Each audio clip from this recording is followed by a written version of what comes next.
Today, I'm going to be taking the fuel pump out of this 1999 Ford Taurus.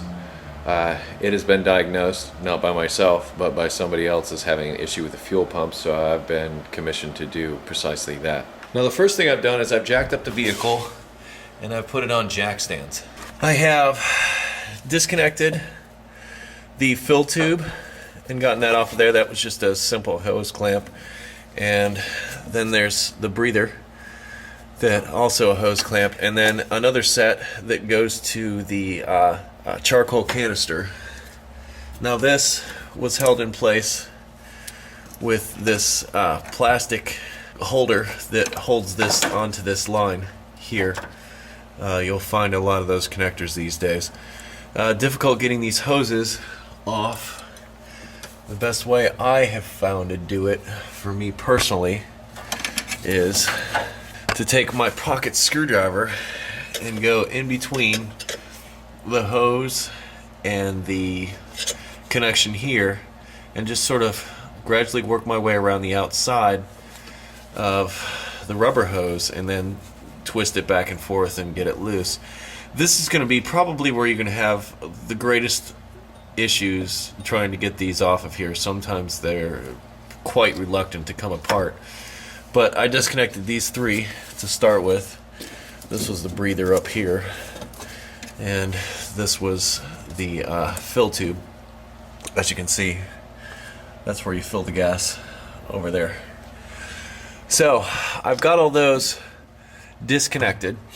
I've positioned my jack. To be honest, I really should have a wood block under here, but I feel that that makes it kind of precarious as far as letting that down.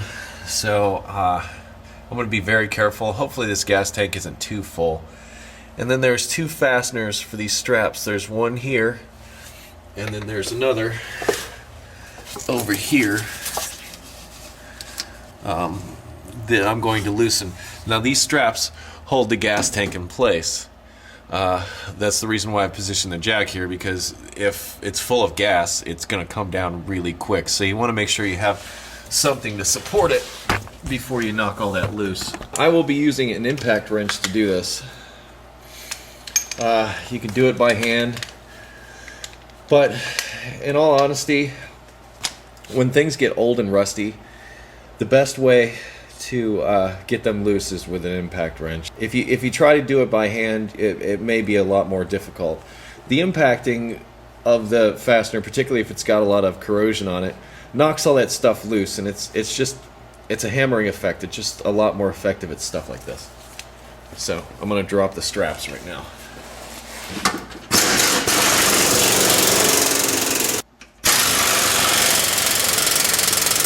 Okay, I was very lucky that those fasteners came out and they weren't too corroded. So now that I've got the straps loose, I'm just going to sort of let them hang out of the way. I'm also going to try to take my hoses that are up here and get them to where they also don't hit the suspension on the way down.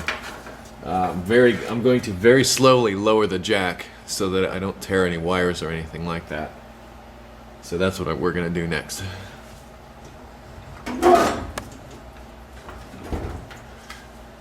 Now you can see it's kind of tipping a little bit. That's going to happen. The important thing is to keep checking it as it's coming down, just to make sure. Oh, this doesn't have a lot of gas in it. And if you need to, maybe position it a little bit better. You'll notice that over here, it's going to make contact with the exhaust over on this side, the lip of the gas tank. So that's going to be an issue. We're going to have to get around that. But I'm going to try to lower this down as carefully and safely as I can. This is one of those things where you want to take your time. I might have been better off taking this hose off at the gas tank itself. It was just easier to take it off here, but I might have been better off disconnecting it right here at the tank. But we'll find that out in a moment.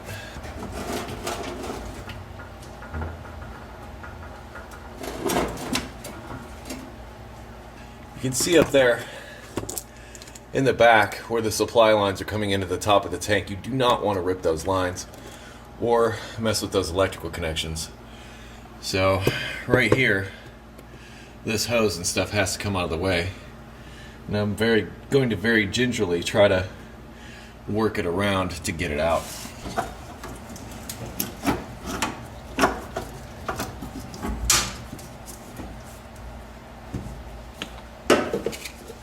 The issue seems to be the exhaust over on the other side.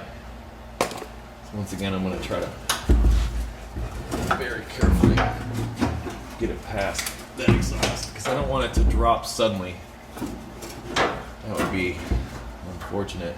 Something else I plan to do, I've got an electric heater in this garage that I'm using, but I smell a lot of gas fumes. The last thing I want to do is expose those fumes to that heater, or any kind of spark whatsoever. You want to make sure, one, you have a fire extinguisher handy, and two, you don't want to compromise your safety by doing something like this. So be cold if you have to be cold. Don't smoke. Come on, seriously. Yeah, the last thing you want to do is go to change your fuel pump and set your world on fire in the worst kind of way. What I'm going to try to do is disconnect these lines, and it looks like this connector way back here is pretty much the connector for everything. So I'm going to try to disconnect that connector. All of my other lines are disconnected here, so really I just need to get these guys off, and these guys should be a simple matter of taking these little plastic pieces here out and kind of going from there. I'm going to use my little pocket screwdriver to try and move these. We call them quick connect connectors, but they just don't disconnect all that quickly. You know, come to think of it, I'm going to disconnect my electrical connection first. Electrical connection disconnected. Just be patient, you know. Don't go tearing into things, and sometimes you'll end up spending more money. And the whole idea of this series is to save you some money. That was a little helpful tip. Break off that little piece first. Alright, now I think we're ready to get this gas tank out of here.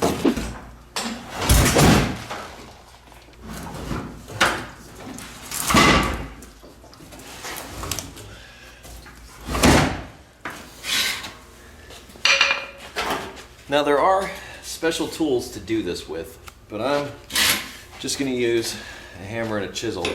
You notice like these little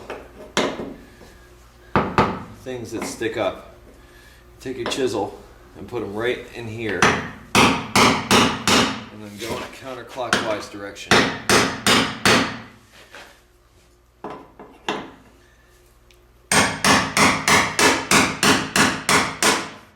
Keep spinning this until this ring pops up. Once that happens, lightly pull up.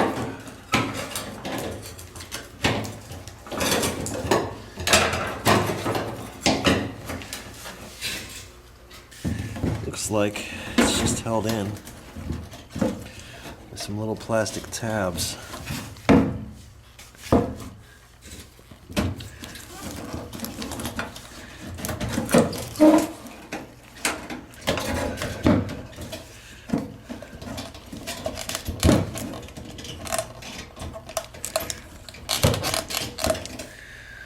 I'm going to need to put you down.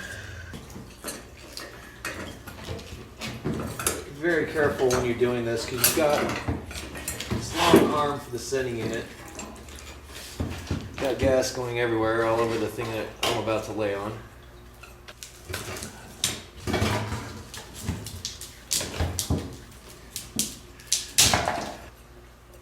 One fuel pump assembly out of the car. Disconnect the electrical connection to the fuel pump itself. It appears that I'm going to have to get this assembly off. Looks like there's a couple of fasteners to hold it in. Looks like I'm going to need more than that, so I'm going to take this whole top assembly off.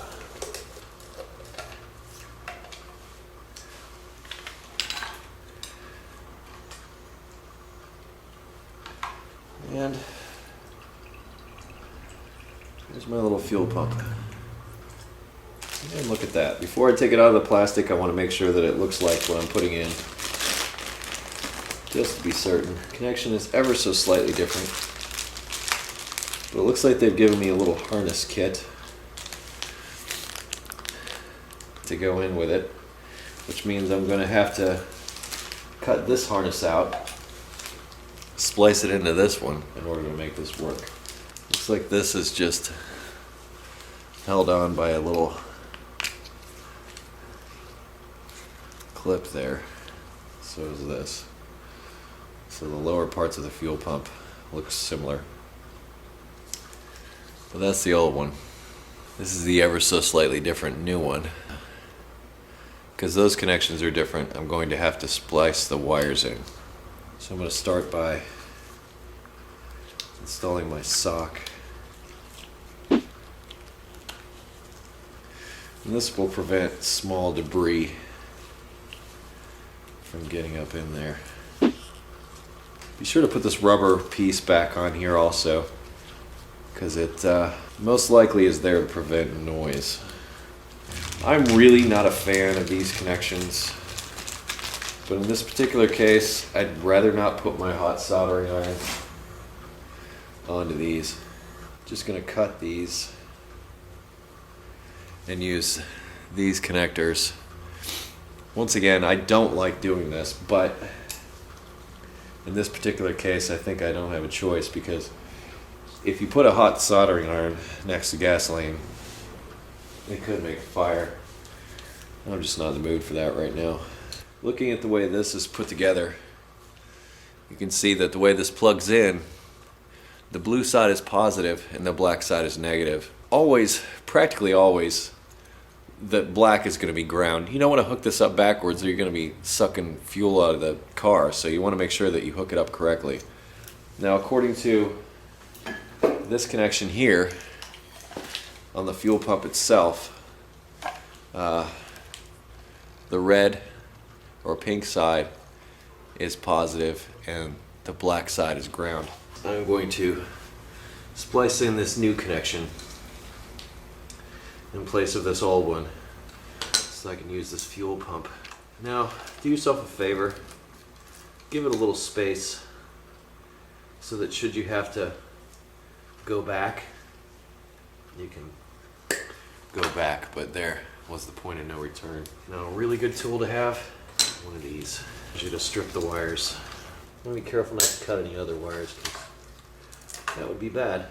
I got a nice amount of exposed wire for our wire strippers. I'm going to give it like a 1/4 inch or so. I want to try not to get it so much that you lose some wire. I want to make sure that you have as much wire as possible. You can see my first cut, I got a little too much. I'm just going to trim that back to where the wire is. It'll be fine, because as you can see, I got more than enough wire here. Trim these back. Don't really need that much. Now, for this particular setup, I'm going to go black to black and blue to pink. That side down in there. I'm going to take both wires and put them in first.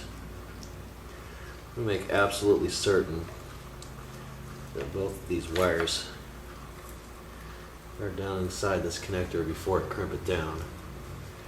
Because you want the best connection possible. If not, you're going to have to start over. And that's hopefully something you don't have to do. I'm going to crimp this down. Test it. Seems to be a good solid connection. That should be all you have to do. If you need to, just give this a little twist. It's okay if some of the wires fold back over against the inside there. In some ways, I'm under the impression that we'll give it a slightly better connection. Once again, a little push, crimp, push, grip, oops. Relatively painless. Now we'll assemble in reverse order. I think this goes in like this.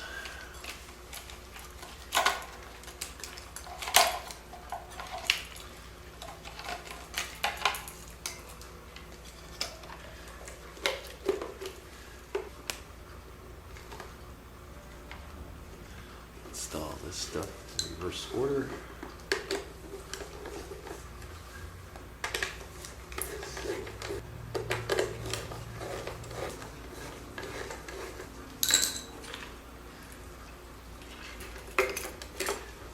Oh, that's backwards. Luckily they thought of me. They knew I wasn't all that bright. They knew I might put it together wrong.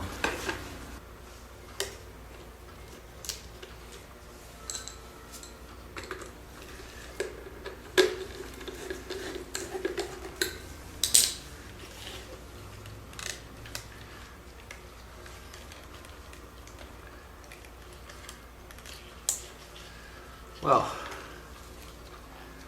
there we have it. New fuel pump installed, new connection made there. Now we need to install it in the gas tank. This should be fairly simple. Notice I said should, in that really we just want to do the reverse. And be careful of the sending unit. It's back down in here. I pushed it in. But mostly I want to make sure that that floaty thing right there, which is for the sending unit, is free to move up and down. Because if it's not going to register your fuel level correctly. You also want to make sure that everything gets back down in there like it was, and that there's nothing binding inside here. Once you're absolutely certain that it sits down in there correctly, then you can go ahead and button it up.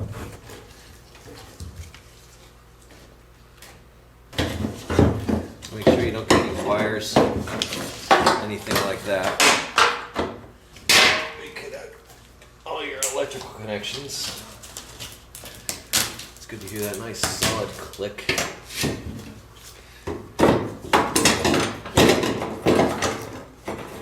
Normally, these things may be keyed, so they only fit in one way. So once it's on there flush, that's the position that it's supposed to be in. Then you can get your rings started. And just do the reverse of what you did to get it apart. You'll notice little tabs here. Once it gets to those tabs, you're done. Stop.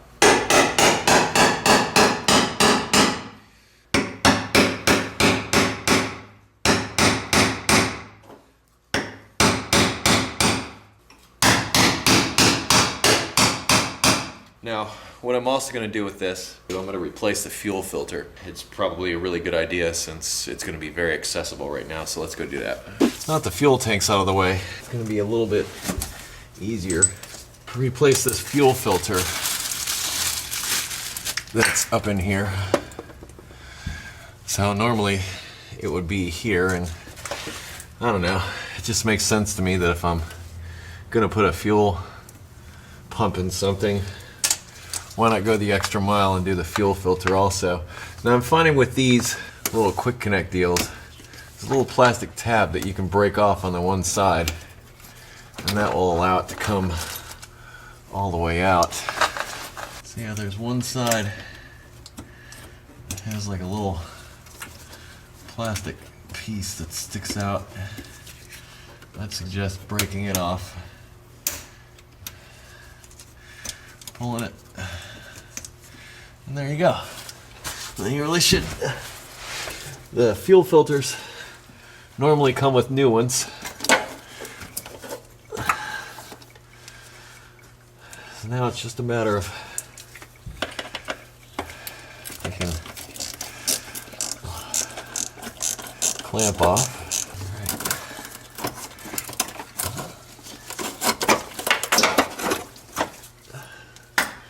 New filter ready to be installed.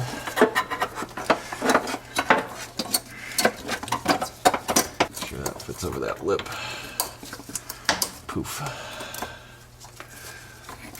Bam, bam. I don't know if it matters which side these go in, to be honest with you. Just make sure that they go on and stay on. And since the next person to replace a fuel filter in this car may not be so fortunate as to have the gas tank out while they do it,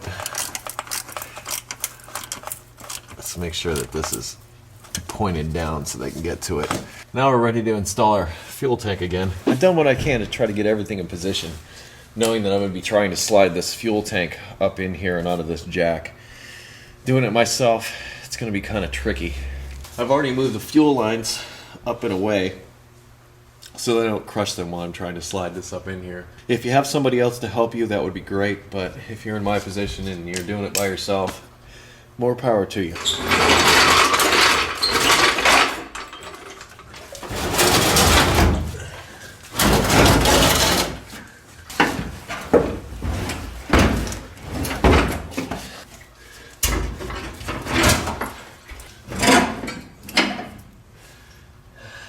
I didn't want that strap to do that.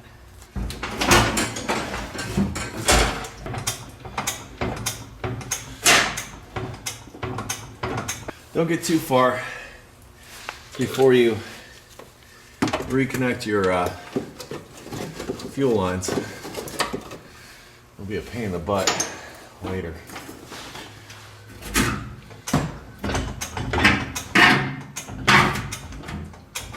So, try not to work yourself into a corner and just do it a little bit at a time. Don't, you know, if you got a friend, great. That would be wonderful. But if you're stuck like me, you just gotta work carefully and crawl around, keep checking things, making sure you're not pinching stuff, things like that. So just be mindful of what you're doing. I don't start these with my impact wrench. I start them by hand. And I do this because the last thing I want is to get this thing almost all the way up in here and then realize, oh yeah, now my bolt is stripped. It wouldn't hurt also just to put a little lubrication on these threads. Before I run these up in here, I'm going to reconnect all my hoses just to make sure that they get connected.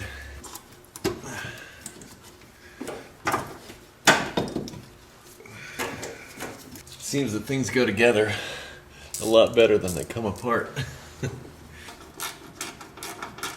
Before you tighten everything up, just check around one last final time to make sure no wires are pinched, no fuel lines are pinched, anything that could possibly cause a problem, because once you put this in here, you want to walk away, you want to be done.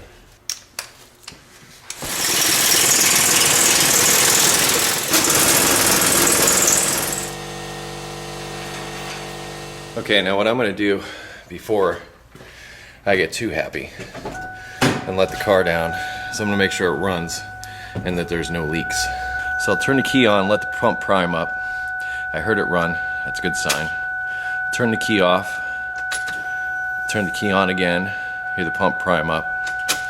Turn the key off, turn the key on, hear the pump prime up. Now I'm going to check to see if there's any leaks. I don't see anything. At least under here. So I'm going to start the car and let it run and come back and recheck for any leaks. Moment of truth, people.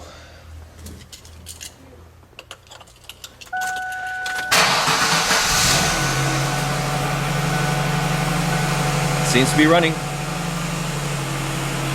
Let's see if there's any leaks. None that I can see. Dry as a bone. So, looks like we've had success here. Now I'm gonna let this off the jacks put it down, take it for a test drive, make sure everything's fine with it. But so far, pump's quiet, it's running, there's no leaks. I'd say that's a repair. Well, I think you can tell by now that this video was shot so long ago I didn't have a proper outro for it. But I hope this information was helpful to you on the replacement of the fuel pump and fuel filter on this 1999 Ford Taurus. I am Eric the Car Guy. I'd like to remind you, you can always visit me at EricTheCarGuy.com, or you can find me on Facebook and Twitter, and now on Google+. So be safe, have fun, and of course, stay dirty, everybody. See you later.